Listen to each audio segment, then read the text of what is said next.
RDE மாணவர் சேர்க்கைக்கான நிதியை மத்திய அரசு நிறுத்தி வைத்திருப்பது மனித உரிமை மீறல் என அமைச்சர் அன்பில் மகேஷ் குற்றம் சாட்டியுள்ளார். 10 மற்றும் 11ஆம் வகுப்பு பொதுத் தேர்வு முடிவுகளை வெளியிட்ட பின் செய்தியாளர்களை சந்தித்து பேசிய அவர், மாணவர்கள் பெற்றுள்ள மதிப்பெண்கள் எதுவாக இருந்தாலும் அதனை ஊக்கப்படுத்த வேண்டும் எனவும் அதுவே பெற்றோரின் கடமையாக இருக்க வேண்டும் எனவும் தெரிவித்தார். மேலும் செஞ்சியில் 167 மாணவர்கள் வேதியியல் பாடத்தில் 100க்கு 100 மதிப்பெண்கள் பெற்றது தொடர்பாக எழுப்பப்பட்ட கேள்விக்கு அது தொடர்பாக விசாரணை நடைபெற்று வருவதாகவும், மாணவர்களின் உழைப்பை கேள்வியாக்க கூடாது எனவும், மாணவர்களின் உழைப்பு உண்மையாகும் பட்சத்தில் தமிழ்நாடு முழுவதும் அந்த மாடல் எடுத்துச் செல்லப்படும் எனவும் தெரிவித்தார். மேலும் RDE மாணவர் சேர்க்கைக்கான 617 கோடி ரூபாயை மத்திய அரசு நிறுத்தி வைத்திருப்பதாகவும், அது தொடர்பாக மாநில அரசு கொடுத்துள்ள கடிதத்திற்கு தற்போது வரை பதில் கிடைக்கவில்லை எனவும் விமர்சித்தார். இதை பொறுத்த வரைக்கும் இருந்தாலும் நீங்கள் சொல்கிறது பத்திரிகையில் வந்துருச்சு. பத்திரிகை வந்து நாங்கள் சாதாரணமாக எடுத்துக்க மாட்டோம். எங்களை பொறுத்த வரைக்கும் எங்களை வழிநடத்தக்கூடிய பத்திரிகை செய்தியாகத்தான் நாங்கள் இது வரைக்கும் நான் பார்க்காது. விமர்சனமாக இருந்தாலும் சரி, பாராட்டுக்கலாம் தான் சொன்னேன். அவங்க சொல்லிட்டாங்க, ஒரு சந்தேக பரிணாம மேலே திருப்பிட்டாங்க. ஆளாளுக்கு சோஷியல் மீடியாவில் போட ஆரம்பிச்சிட்டாங்க.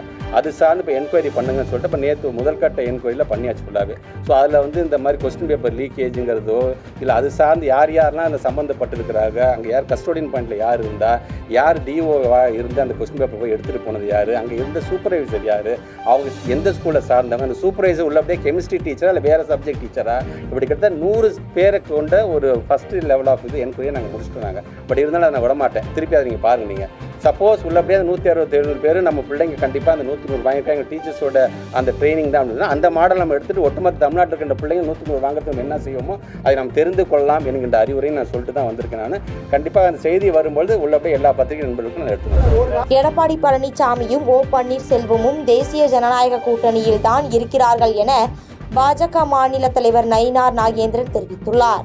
மதுரையில் செய்தியாளர்களை சந்தித்து பேசிய அவர், தமிழகத்தில் நடைபெறும் மக்கள் விரோத ஆட்சியை அகற்ற அனைத்து கட்சியினரும் ஒன்றிணைய வேண்டும் எனவும், பாஜக கூட்டணியில் தாவேகா இடம்பெறாது என அறிவித்திருப்பது நடிகர் விஜயின் தனிப்பட்ட கருத்தாக இருக்கும் எனவும் தெரிவித்தார். தேர்தலுக்கு இன்னும் 1 வருடம் இருக்கும் நிலையில் கூட்டணி குறித்து பொறுமையாக முடிவு செய்யப்படும் எனவும், யார் ஆட்சியில் அமர வேண்டும் என்பதை மக்களே தீர்மானிப்பார்கள் எனவும் தெரிவித்தார். தொடர்ந்து 3வது மொழியை கற்றுக்கொள்ளும் வகையில் அமைந்துள்ள தேசிய கல்விக் கொள்கையின் தரத்தினை மாணவர்கள் புரிந்து கொள்ள வேண்டும் எனவும் தெரிவித்தார். இதையடுத்து OPS குறித்து செய்தியாளர்கள் எழுப்பிய கேள்விக்கு EPS மற்றும் OPS ஆகிய இருவருமே தேசிய ஜனநாயக கூட்டணியில் தான் இருக்கிறார்கள் எனவும் தெரிவித்தார். கூட்டணியில் இருக்கிறாரு, அதில் ஒன்றும் சந்தேகம் இல்லை. ஏன்னா அன்னைக்கு உள்ள சூழ்நிலை வந்து அவங்க பேச்சுவார்த்தையில் அவர் வந்தது வேற விஷயம். அதுக்கப்புறம் ஒரு நண்பருடைய வீட்டுக்கு போனாங்க. அதுக்கு பிறகு இதை வந்ததுனால இது பேசி முடிச்சாங்க. அதனால் ஏற்கனவே இருக்கிறார்கள், அதனால அவங்கள கூட்டணியில் நம்ம பேசுங்கிற அவசியம் இல்லை. இருவருமே கூட்டணியில் இருக்காங்க. அதிமுக உற்பத்தி பிரச்சனைகள் நிறையா இருக்கிறது. இந்த சமயத்தில் நீங்கள் EPS தலைமையாக தமிழகத்தில் நாங்கள் வந்து கூட்டணி அமைச்சிருக்கோம். ஒருங்கிணை வளர்ந்த பதவியில் இல்லை, அது வந்து நீதிமன்றத்தில் இருக்குது. இப்போ இன்னைக்கு உள்ள சூழ்நிலைக்கு வந்து EPS தான் கட்சியினுடைய பொதுச் செயலாளராக இருக்காங்க. அது முடிந்த பிறகு நம்ம அதை பற்றி பேசலாம்.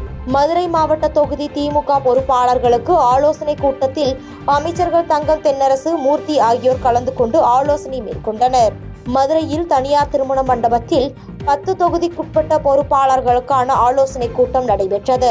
இதில் அமைச்சர்கள் தங்கம் தென்னரசு, மூர்த்தி ஆகியோர் கலந்து கொண்டனர்.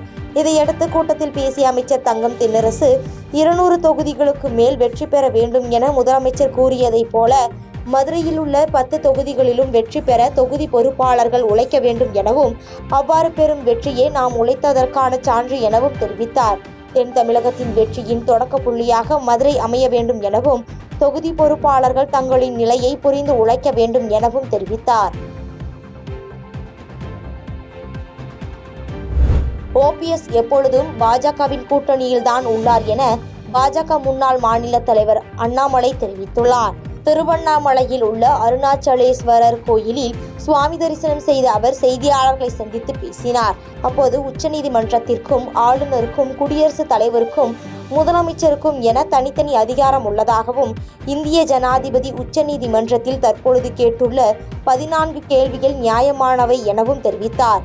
1991ஆம் ஆண்டு தமிழ்நாட்டிற்கு 25 TMC தண்ணீரை கர்நாடக அரசு வழங்க மறுத்த நிலையில் உச்சநீதிமன்றத்தில் குடியரசுத் தலைவர் RD-க்களை 143ஐ பயன்படுத்தி தமிழ்நாட்டிற்கு தண்ணீர் பெற்றுக் கொண்டதை ஏற்றுக்கொள்ளும் அரசு தற்போது குடியரசுத் தலைவர் கேட்கும் கேள்விகளை ஏற்க மறுப்பதா எனவும் கேள்வி எழுப்பியுள்ளார். மேலும் EPS, OPS என அனைவருமே பாஜகவுடன் தான் இருக்கிறார்கள் எனவும் OPSக்கு பிரதமர் மோடியின் இதயத்தில் தனி இடம் உண்டு எனவும் தெரிவித்தார். இன்னைக்கு 143 பயன்படுத்தப்படும் பொழுது முதலமைச்சருக்கு வலிக்கிறது என்று சொன்னால் ஏற்றுக்கொள்ள முடியாது. சுதந்திர இந்தியால 15 முறை பயன்படுத்தி இருக்கின்றார்கள். 16வது முறை ஏன் சங்கர் தயாள் சர்மா அவர்கள் இந்தியாவுடைய ஜனாதிபதியாக இருக்கும் பொழுது ராம் டெம்பிள் இடத்துல உண்மையால மாஸ்க் முதல்ல இருந்துச்சா, கோவில் முதல்ல இருந்துச்சா அப்படிங்கிற கேள்வியும் 143 பயன்படுத்தினாங்க. அப்ப உச்சநீதிமன்றம் பதிலளிக்க மறுத்து விட்டார். இன்னைக்கு உச்சநீதிமன்றத்தில் திரும்ப கேட்கலாம் கேள்வியை ரீஃப்ரேம் பண்ணலாம். அதனால் இந்தியாவில் ஜனநாயகம் சிறப்பாக இருக்கிறது. உச்சநீதிமன்றம் அதனுடைய வரம்புக்குள்ள வேலை பார்க்கறாங்க, ஜனாதிபதி அவங்க வரம்புக்குள்ள வேலை பார்க்கறாங்க. அதனால் கேட்டிருக்கக்கூடிய கேள்விகள் 14 கேள்விகளுக்கு உச்சநீதிமன்றத்தினுடைய குறைந்தபட்சம் 5 நீதிபதி அமர்வு பதில் சொல்ல போறாங்க. அதனால் எதற்காக நம்முடைய முதலமைச்சர் தேவையில்லாத இருக்கிறாங்க? அன்னைக்கு கர்நாடகா தண்ணி கொடுக்க முடியாது என்று சொன்ன பொழுது இதே 143 தமிழகத்திற்கு பயன்பட்டது. இதே 143 மூலமாகத்தான் தமிழகத்திற்கு 205 TMC தண்ணி வந்துச்சு. இன்னைக்கு எப்படி தமிழகத்திற்கு எதிராக போகும்? நரேந்திர மோடி ஐயாவுடைய ஆட்சியில ஜனாதிபதி 143 ஆர்டிகளை பயன்படுத்தும் பொழுது எப்படி தமிழகத்திற்கு எதிராக போகும்? அதனால் பத்திரிகை நண்பர்களுக்கு விலாவரியாக இந்த பதிலை சொல்ல வேண்டும் என்று நாங்கள் நினைக்கின்றோம், கடமைப்பட்டிருக்கின்றோம். அதனால் ஜனநாயகம் சரியாக இருக்கிறது. ஜனநாயகம் சரியா இருக்கிற காரணத்தினாலதான் உச்சநீதிமன்றத்தினுடைய தீர்ப்பையும் மதித்து ஜனாதிபதி அவர்கள் அந்த கேள்விகளை கேட்டிருக்கிறார். ஜனாதிபதிக்கு அதிகாரம். பாமக மாவட்ட செயலாளர்கள் கூட்டத்தில் 50 தொகுதிகளில் வெற்றி பெறுவது எப்படி என்பது குறித்து ஆலோசனை நடத்தப்பட்டதாக அக்கட்சியின் தலைவர் ராமதாஸ் தெரிவித்துள்ளார். விழுப்புரம் மாவட்டம் தைலாபுரத்தில் பாமக மாவட்ட தலைவர்கள் மற்றும் மாவட்ட செயலாளர்கள் கூட்டம் அக்கட்சியின் தலைவர் ராமதாஸ் தலைமையில் நடைபெற்றது. இக்கூட்டத்தில் 200க்கும் மேற்பட்டோருக்கு அழைப்பு விடுக்கப்பட்ட நிலையில் மொத்தம் 15 பேர் மட்டுமே கலந்து கொண்டனர். இதையடுத்து வருகை தந்த நிர்வாகிகளுடன் ஆலோசனை நடத்தி முடித்த ராமதாஸ் செய்தியாளர்களை சந்தித்து பேசினார். அப்போது திடீரென ஏற்பாடு செய்யப்பட்ட கூட்டம் என்பதால் அனைவராலும் பங்கேற்க முடியவில்லை என்றும் தொடர்ந்து அனைத்து அணிகள் சார்பிலும் கூட்டம் நடைபெறும் என்றும் தெரிவித்தார். இந்த கூட்டத்தில் 50 தொகுதிகளில் வெற்றி பெற வேண்டும், ஆட்சி அமைக்க வேண்டும் எனவும் ஆலோசனை மேற்கொள்ளப்பட்டதாகவும் தெரிவித்தார். மேலும் 50 தொகுதிகளிலும் படுத்துக்கொண்டே வெற்றி பெறும் வித்தையையும் அறிவுரைகளையும் மாவட்ட நிர்வாகிகளுக்கு வழங்கியதாகவும் தெரிவித்தார்.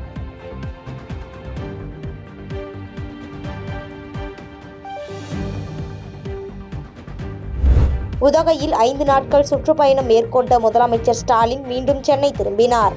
நீலகிரியில் சுற்றுப்பயணம் மேற்கொண்ட முதலமைச்சர் முதுமலை, தெப்பக்காடு யானைகள் முகாம், மலர் கண்காட்சி உள்ளிட்டவற்றை கண்டு களித்தார். தொடர்ந்து சுற்றுப்பயணத்தை முடித்துக் கொண்டு சென்னை திரும்பிய முதலமைச்சர் மு.க. ஸ்டாலினிடம் தொண்டர்கள், நிர்வாகிகள், பொதுமக்கள் என அனைவரும் மனுக்களை வழங்கினர். இதையடுத்து அரசு விருந்தினர் மாளிகையில் இருந்து புறப்பட்ட முதலமைச்சர் சாலையில் பொதுமக்கள் நிற்பதை கண்டு காரில் இருந்து இறங்கி அவர்களிடம் இருந்து வாழ்த்துக்களை பெற்றுச் சென்றார்.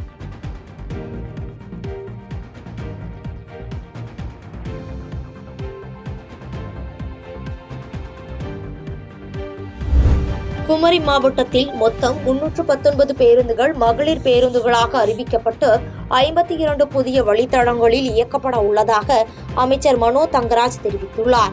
சுற்றுலா பயணிகளின் வசதிக்காக கன்னியாகுமரி மாவட்டத்தை சுற்றி பார்க்கும் வகையில் அரசு போக்குவரத்து கழகம் சார்பில் சிறப்பு பேருந்துகள் இயக்க ஏற்பாடு செய்யப்பட்டுள்ளது. ஆன்மீக தலங்களுக்கு செல்லும் வகையில் ஒரு பேருந்தும், சுற்றுலா தலங்களை பார்க்கும் வகையில் மற்றொரு பேருந்தையும் இயக்க போக்குவரத்து கழக அதிகாரிகள் நடவடிக்கை மேற்கொண்டுள்ளனர். இதற்கான தொடக்க விழா நிகழ்ச்சியில் அமைச்சர் மனோ தங்கராஜ் கலந்து கொண்டு பேருந்து போக்குவரத்தை தொடக்கி வைத்தார். இதையடுத்து செய்தியாளர்களிடம் பேசிய அமைச்சர் மனோ தங்கராஜ், குமரி மாவட்டத்தில் மொத்தம் 319 பேருந்துகள் மகளிர் பேருந்துகளாக அறிவிக்கப்பட்டு 52 புதிய வழித்தடங்களில் இயக்கப்படுகிறது என்றும் இந்த பேருந்துகளில் மகளிர் 100 கிலோ எடை கொண்ட பொருட்களை இலவசமாக கொண்டு செல்ல அனுமதி வழங்கப்பட்டுள்ளது என தெரிவித்தார். அதாவது மகளிர் பயன்பாட்டிற்காக மகளிருக்கு இலவச கட்டணத்தோடு அறிவிக்கப்படுகிறது. இதோடு மொத்தத்தில் பார்த்தீங்கன்னா 319 பேருந்துகள் மகளிர் பேருந்துகளாக அறிவிக்கப்பட்டு அவை இந்த முதல் 52 புதிய வழித்தடங்கள் இயக்கப்படுகிறது. இதுல உங்களுக்கு நல்லா தெரியும், பெண்களுக்கு அவங்க மட்டுமல்ல, அவர்கள் ஒரு மகளிர் சுய உதவி குழு உறுப்பினர்கள்னா அவங்க பேருந்துல ஒரு 100 கிலோ வரை எடை கொண்ட பொருட்களை கொண்டு செல்வதற்கும் அவர்களுக்கு அனுமதி வழங்கப்படுகிறது. இது ஒரு பெரிய திட்டம். நம்முடைய மாவட்டத்திலும் இது பெரிய முக்கியத்துவத்தை பெற்றிருக்கின்றது. திண்டுக்கல் மாவட்டம் பழனியில் புதிதாக கட்டப்பட்டு வரும் ஆதிதிராவிடர் நலத்துறை விடுதியை ஆதிதிராவிடர் நலத்துறை அமைச்சர் மதிவேந்தன் இன்று ஆய்வு மேற்கொண்டார். அப்பொழுது பணியின் தரம் குறித்தும் வேகம் குறித்தும் கேட்டறிந்து உரிய நேரத்தில் பணிகளை முடிக்க அதிகாரிகளுக்கு அறிவுறுத்தினார். மேலும் தாமதமாகும் பணிகளுக்கு உரிய காரணம் தெரிவித்தால் அதற்கு தேவையான உதவிகள் செய்யப்படும் என அமைச்சர் கூறினார். செய்திகளை உடனுக்குடன் தெரிந்து கொள்ள கீழ்கண்ட கேபிள் மற்றும் டிடிஎச் நெட்வொர்க்குகளில் எம்நாடு செய்தி தொலைக்காட்சியை காணுங்கள். பாதகம் செய்பவரை கண்டால் நாம் பயம் கொள்ளலாகாது பாப்பா. மோதி மிதித்து விடு பாப்பா, அவர் முகத்தில் உமிழ்ந்து விடு பாப்பா. அண்மை செய்திகளை உடனுக்குடன் தெரிந்து கொள்ள இணைந்திருங்கள் எம்நாடு தொலைக்காட்சியுடன்.